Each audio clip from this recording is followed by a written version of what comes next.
ایران کا اسرائیل پر جوابی حملہ، تہران نے اسرائیل پر بیلسٹک میزائلوں کی بارش کر دی۔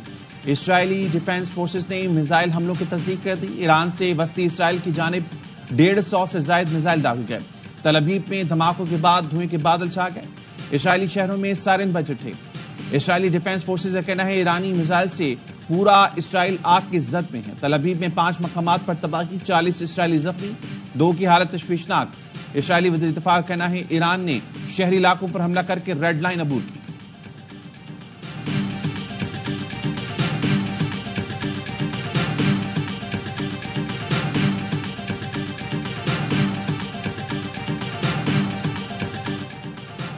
ایران نے آپریشن کا نام وعدہ صادق 3 رکھ دیا۔ ایرانی عہدیداران کا کہنا ہے اسرائیل میں درجنوں اہداف، فوجی مراکز اور فضائی اڈوں کو نشانہ بنایا۔ سپریم لیڈر علی خامنہئی کے حکم پر اسرائیل کے خلاف جوابی کارروائی کی۔ اسرائیل میں کوئی مقام محفوظ نہیں رہے گا، ہمارا جواب تکلیف دہ ہوگا۔ اسرائیل کو ہمارے لوگوں کو شہید کرنے کی بھاری قیمت چکانا پڑے گی۔ ایرانی فضائی دفاعی نظام متحرک تبریز پر اسرائیل کے داغے گئے میزائل ناکارہ بنا دیے۔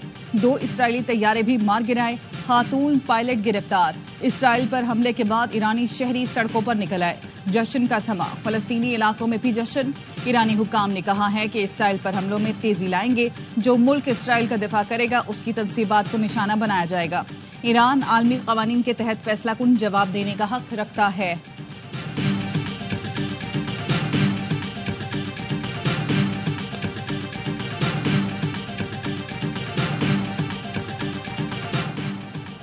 اسرائیل کے ایران پر حملوں کی صورتحال پر اقوام متحدہ کی سلامتی کونسل کا اجلاس بے نتیجہ ختم۔ روس نے اسرائیلی حملوں کو بین الاقوامی قوانین اور اقوام متحدہ کے چارٹر کے خلاف ورزی قرار دے دیا۔ روسی مندوب کا کہنا تھا اسرائیلی حملوں نے جوہری مذاکرات کا ماحول خراب کیا۔ اسرائیلی ایران تنازع کے اثرات پورے خطے پر مرتب ہوں گے۔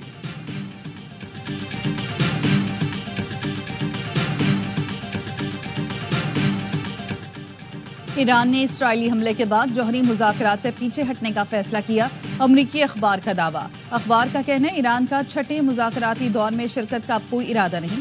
ایران نے مذاکرات سے پیچھے ہٹنے کا فیصلہ اسرائیلی حملوں کے باعث کیا۔ امریکہ اور ایران کے جوہری مذاکرات کا 6واں دور اتوار کو شروع ہونا تھا۔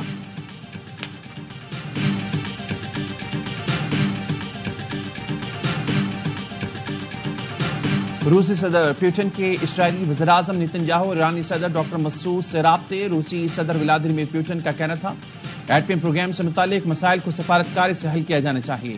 ایرانی صدر نے کہا ایران ایٹمی ہتھیار حاصل نہیں کرنا چاہتا، ہم ہمیشہ ایٹمی ہتھیاروں کے مخالف رہے ہیں، بین الاقوامی اداروں کو یقین دہانیاں دینے کو تیار ہیں۔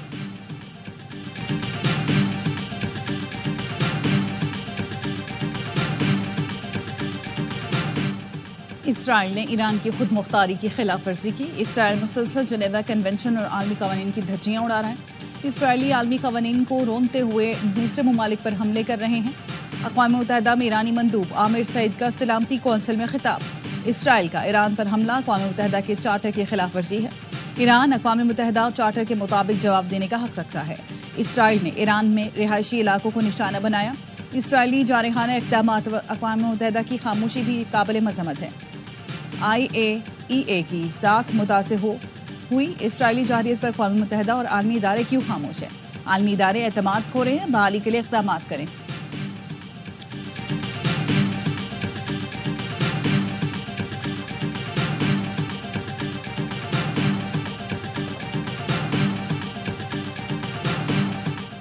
اسرائیل نے ایران پر حملہ کر کے کھلی جارحیت کی۔ اسرائیلی حملہ عالمی قوانین کی کھلی خلاف ورزی ہے۔ اسرائیل نے اقوام متحدہ چارٹر کی خلاف ورزی کی ہے۔ اقوام متحدہ میں پاکستانی مندوب کا سلامتی کونسل میں خطاب، کہا اسرائیل نے حملہ کر کے خطے کو بڑی جنگ کے خطرے سے دوچار کر دیا۔ پاکستان خطے میں امن و استحکام کا خواہاں ہے۔ اسرائیلی جارحانہ اقدام سے خطے کے امن کو نقصان پہنچانے کی اجازت نہیں ہونی چاہیے۔ سلامتی کونسل اسرائیل کو بے لگام نہ چھوڑے۔ حق دفاع کی آڑ میں اسرائیل مسلسل عالمی قوانین کی دھجیاں اڑا رہا ہے۔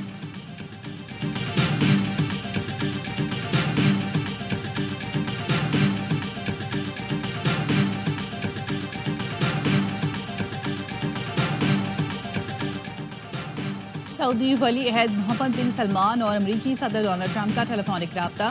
دونوں رہنماؤں کا اسرائیل کے ایران پر حملے کے بعد پیدا شدہ صورتحال پر تبادلہ خیال۔ دونوں رہنماؤں نے تمام تنازعات کا حل سفارتی ذرائع سے تلاش کرنے پر زور دیا۔ دونوں رہنماؤں کا مشرق وسطی میں امن، سلامتی اور استحکام کے لیے مشترکہ کوششیں جاری رکھنے پر اتفاق۔ سعودی ولی عہد محمد بن سلمان کا فرانسیسی صدر ایمانوئل میکرون اور اطالوی وزیر اعظم جارجیا میلونی سے ٹیلی فونک رابطہ۔ ایران اسرائیل جنگ کو روکنے کے لیے تمام تر کوششیں بروئے کار لانے پر اتفاق۔ ایران اور اسرائیل پر تنازعات کے حل کے لیے سفارتی ذرائع اپنانے کی ضرورت پر زور۔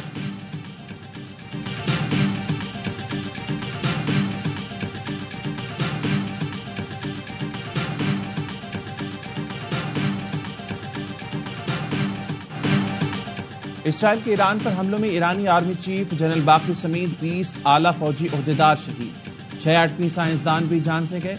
کمانڈر پاسداران انقلاب حسین سلامی، سربراہ ایئر فورس امیر علی حاجی زادہ، سینٹرل ہیڈ کوارٹرز کے کمانڈر غلام علی راشد اور آیت اللہ خامنئی کے مشیر علی شمخانی بھی شہداء میں شامل۔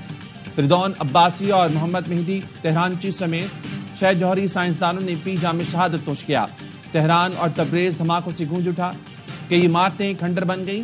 اسرائیلی فوج کے 200 جنگی طیاروں نے ایران میں 100 مقامات کو نشانہ بنایا۔ نیتنز سمیت ایران کی اہم جوہری تنصیبات کو نشانہ بنایا گیا۔ نیتنز میں جوہری تنصیب پر کئی حملوں کے بعد تابکاری مواد کا اخراج۔ تبریز میں شاہد فقیری فوجی ہوائی اڈے کو بھی نشانہ بنایا، جہاں لڑاکا طیاریں موجود تھیں۔ اسرائیل نے شہری آبادی کو بھی نشانہ بنایا۔ تہران میں کثیر المنزلہ عمارت منہدم۔ ایرانی خبر رساں ایجنسی کا کہنا ہے اسرائیلی حملوں میں 70 سے زائد افراد جاں بحق اور 300 سے زائد زخمی ہوئے۔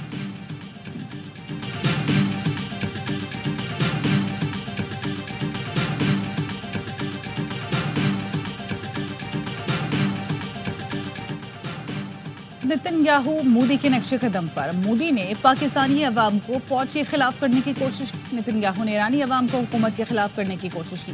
مودی نے پاکستانی عوام کو فوج کے خلاف کرنے کی کوشش کی تھی۔ اسی طرح نتن یاہو نے ایرانی عوام کو وہاں کی قیادت سے متفر کرنے کی کوشش کرتے ہوئے کہا کہ لڑائی ایرانی عوام سے نہیں بلکہ حکمراں آمریت کے خلاف ہے۔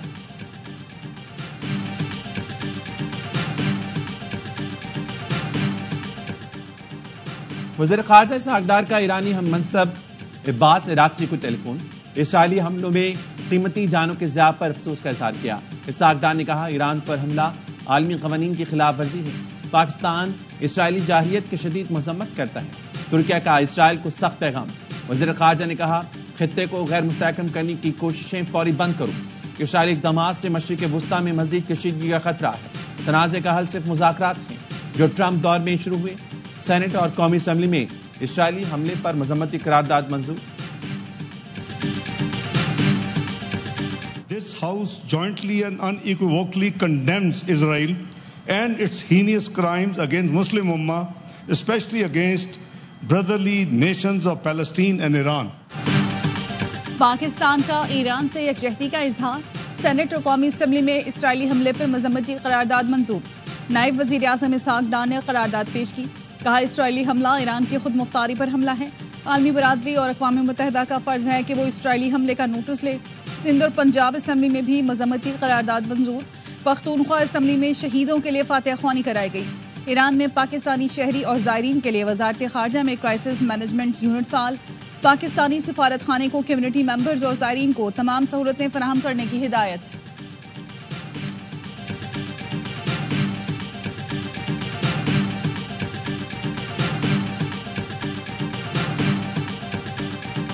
بہت افسوسناک ہے آج کل کے زمانے میں ہمیں اس سے بڑی غلطی اور ہو نہیں سکتی اسرائیل کہ اس طرح سے حملہ کر دی ہے، بہت زیادتی۔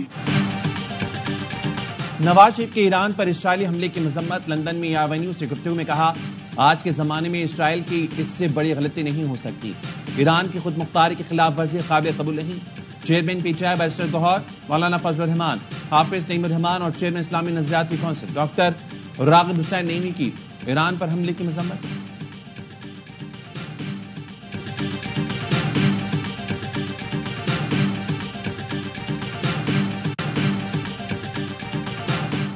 بھارت نے دوبارہ حماقت کی تو ہمارا جواب پہلے سے زیادہ شدید ہوگا۔ بھارت نے پانی روکا تو پاکستان کا رد عمل یقینی ہوگا۔ پاکستان کے سفارتی وفد کے سربراہ بلاول بھٹو کی برسلز میں یورپی تھنک ٹینک کو بریفنگ۔ کہا مودی حکومت نے پہلگام واقعے پر تاحال کوئی شواہد پیش نہیں کیے۔ نریندر مودی دہشت گردی کی آڑ میں بھارتی مسلمانوں کو بھی دہشت گرد قرار دیتا ہے۔ مودی کی سوچ، بیانیہ اور اقدامات کسی صورت امن کے پیغمبر نہیں۔ بھارت پاکستان میں دہشت گردی میں ملوث ہے۔ بلوچستان میں بھارتی دہشت گردی کے ٹھوس شواہد موجود ہیں۔ مسئلہ کشمیر حل کیے بغیر معاملات ٹھیک نہیں ہو سکتے۔ مسائل کا حل جامع مذاکرات سے ہی ممکن ہے۔ اس سے پہلے بلاول نے بتایا، پاکستان نے یورپی یونین میں مسئلہ کشمیر پر موقف بھرپور انداز میں پیش کیا۔ یورپی یونین سے خطے میں قیام امن کے لیے کردار ادا کرنے کی اپیل کی۔ پاکستان نے اسرائیل کی نسل پرستانہ پالیسیوں کی مخالفت کی۔ امریکی صدر کی ثالثی کی پیشکش کا خیر مقدم کیا۔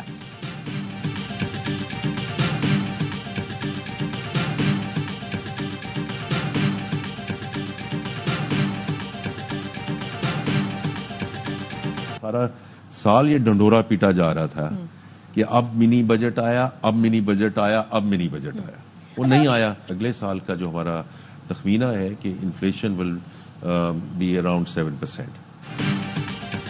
IMF پروگرام میں ہے، اس کے مطابق ہی بجٹ پیش کیا۔ منی بجٹ کا بہت شور مچا، مگر ایسے اقدامات کیے کہ نہیں آیا۔ وزیر خزانہ محمد اورنگزیب کے پروگرام اعتراض میں گفتگو، کہا ہمارا تخمینہ ہے آئندہ سال مہنگائی کی شرح 7% اور معاشی گروتھ 4% سے زیادہ رہے گی۔ ریٹیلرز اور ہول سیلرز سے متعلق کئی تجربات کر کے دیکھ چکے مگر فائدہ نہیں ہوا۔ کراچی میں ٹریک اینڈ ٹریس سسٹم شروع کر دیا، اسے پورے ملک میں نافذ کریں گے۔ کاٹن اور گندم کی پیداوار میں کمی آئی ہے، دیگر اجناس کی پیداوار ٹھیک نہیں۔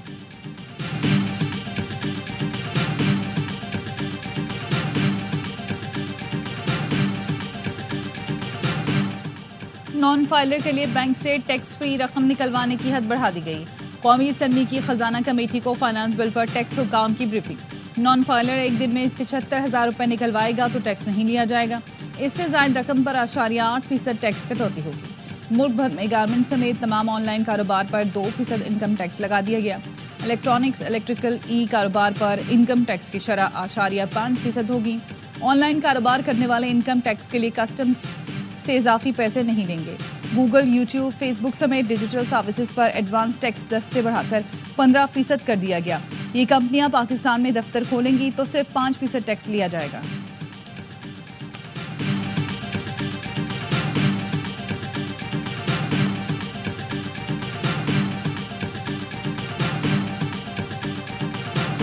We are proposing an increase of 12% in the ad hoc relief of employees of grade 1 to 16 and an increase of 10% for employees of grade 17 to 22. شور شرابے، ہلڑ بازی اور نعروں کی گونج میں سندھ کا 3,000 ارب سے زائد کا بجٹ پیش۔ گریڈ 1 سے 16 تک کے ملازمین کے تنخواہوں میں 12% اضافہ۔ گریڈ 17 سے 22 کے ملازمین کی تنخواہیں 10% بڑھیں گی۔ پینشن میں 8% اضافے کی تجویز۔ مراد علی شاہ نے رواں سال کراچی سیف سٹی پروجیکٹ مکمل کرنے اور مزید الیکٹرک بسیں لانے کا اعلان کیا۔ پروفیشنل ٹیکس سمیت 5 ٹیکس ختم کر دی۔ تعلیم اور صحت کے بجٹ میں اضافہ کیا گیا۔ وزیر اعلیٰ کی تقریر کے دوران اپوزیشن اراکین مسلسل احتجاج کرتے رہے۔ اس بجٹ میں بھی پورے صوبہ سندھ کا اور بالخصوص شہری سندھ ان کے عوامی نمائندوں کی گزارشات کو خاطر میں لائے بغیر ایک جعلی عددی اکثریت کی بنیاد پر اس صوبے پر بجٹ مسلط کیے جا رہے ہیں۔ سندھ کے بجٹ کا سندھ کے عوام اور شہری سندھ سے کوئی تعلق نہیں۔ اپوزیشن کی سفارشات شامل نہیں کی گئیں۔ وزیر خزانہ نے فلور آف دا ہاؤس پر جھوٹ بولا۔ اپوزیشن لیڈر علی خورشیدی کہتے ہیں MQM نے ایوان میں شہری علاقوں کا مقدمہ لڑا۔ شہری علاقوں کی بات نہیں سنی گئی تو ایوان نہیں چل سکے گا۔ کراچی سے کشمور تک تباہی کے ذمہ دار صرف وزیر اعلیٰ سندھ ہیں۔ حکومت کو شہری نمائندوں کی بات سننی ہوگی، یہ ان کی اوقات نہیں۔ رکن جماعت اسلامی محمد فاروق نے کہا کہ سب سے زیادہ ٹیکس دینے والے کراچی کو پھر نظر انداز کیا گیا۔ بجٹ میں کراچی کے لیے کوئی میگا پروجیکٹ شامل نہیں۔ MQM وفاقی بجٹ سے کراچی کے لیے کچھ نہ لے سکی۔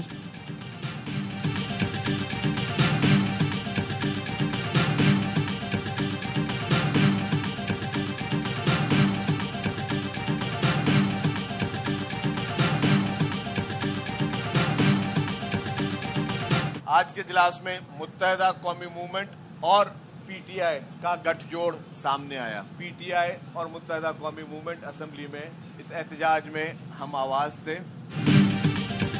اسمبلی میں MQM اور PTI کا گٹھ جوڑ سامنے آیا۔ فلور پر جو احتجاج ہوا اس میں سنجیدگی نظر نہیں آئی. ایم کیو ایم کو عوام کی فکر ہوتی تو K4 بجٹ کے وقت احتجاج کرتی. حیدرآباد سکر موٹر وے جیسے اہم منصوبے کے بجٹ پر کٹ پتلی بنے بیٹھے رہے. نہیں معلوم ایم کیو ایم کا ہارڈ ویئر کہاں سے آیا اور کیوں خراب ہوا. سندھ کے سینئر وزیر شرجیل میمن کہتے ہیں پیپلز پارٹی نے ایم کیو ایم کے طرز سیاست ختم کر دی. کراچی سے بوری بند لاشوں کا خاتمہ کیا.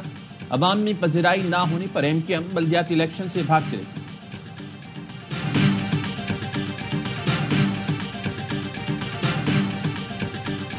یہ بجٹ روزگار، تعلیم، صحت، زراعت، صنعت اور دیگر شعبوں میں انقلابی اقدامات لے کر آئے گا اور یہ خوشحال خیبر پختونخوا کی طرف ایک اور قدم ہوگا.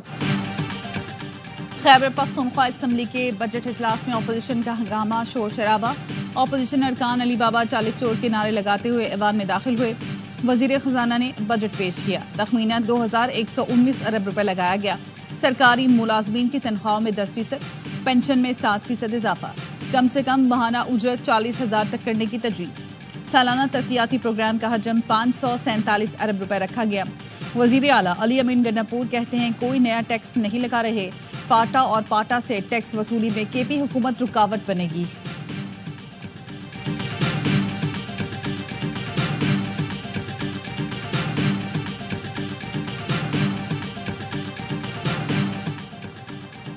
مہنگائی اور پالیسی ریٹ میں نمایاں کمی آئی ہے. زر مبادلہ ذخائر مستحکم ہو رہی ہیں. پاکستان معاشی استحکام کے راستے پر گامزن ہے. نائب وزیر اعظم ساغدار کا سینٹ میں خطاب. کہا معاشی استحکام کے لیے مشکل فیصلے لینے پڑے. عوام کو سہولت کے لیے بجلی کی قیمتوں میں نمایاں کمی کی گئی.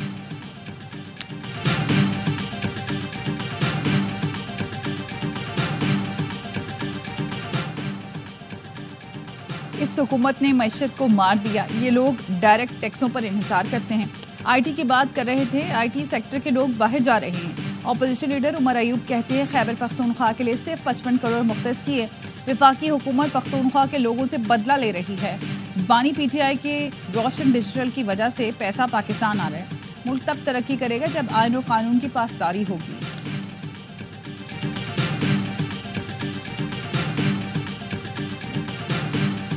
میں احترام کرتا ہوں. میرا ان تنخواہوں سے کوئی تعلق نہیں. جو ہوگا گورنمنٹ جو چاہے گی وہی کرے گا. سر آپ یہ تنخواہ جو ہے وہ ریورس کروا رہے ہیں؟ کرا دیں. آپ کی اسپیکر سے ملاقات ہوگی اس معاملے پہ؟ ان کو کنوینس کریں گے کہ میں ودرا کر رہا ہوں تو آپ کی مہربانی کریں چھوڑ دیں. نہیں میں نے ودرا کی، میں نے بات نہیں کی، میرا تعلق ہی نہیں. چیئرمین سینٹ کا اپنی تنخواہ بڑھنے سے لاتعلقی کا اظہار. یوسف رضا گیلانی نے کہا وزیر دفاع کا احترام کرتا ہوں، میرا تنخواہوں میں اضافے سے کوئی تعلق نہیں. یوسف رضا گیلانی سے سوال ہوا کیا آپ تنخواہ میں اضافہ واپس کر رہی ہیں، جس پر انہوں نے کہا کہ تنخواہ واپس کرا دیں. اچھی بات، مجھ سے میری تنخواہ میں اضافے سے متعلق کوئی مشاورت نہیں کی گئی.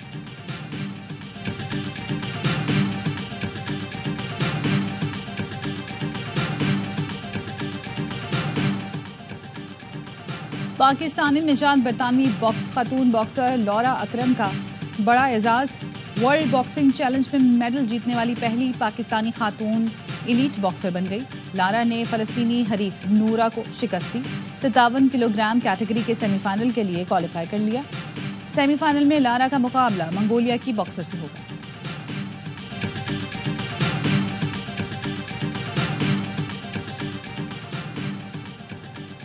پاکستانی باڈی بلڈر کا بھوٹان میں شاندار کارنامہ. اسامہ سعید نے South Asian body building championship میں گولڈ میڈل جیت لیا. Men's athletic 175 centimetre physique plus میں کامیابی حاصل کی.